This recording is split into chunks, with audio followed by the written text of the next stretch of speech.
Today we're here to talk about our 4 cord and wire cutout systems.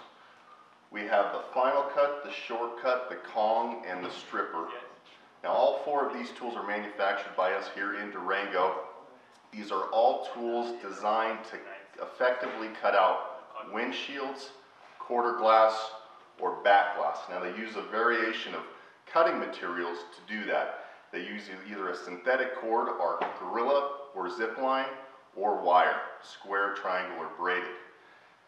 Very effective tools to use to prevent body damage, especially on new makes and models. If you'd like more information, you can visit us at gtglass.com or contact a local authorized distributor.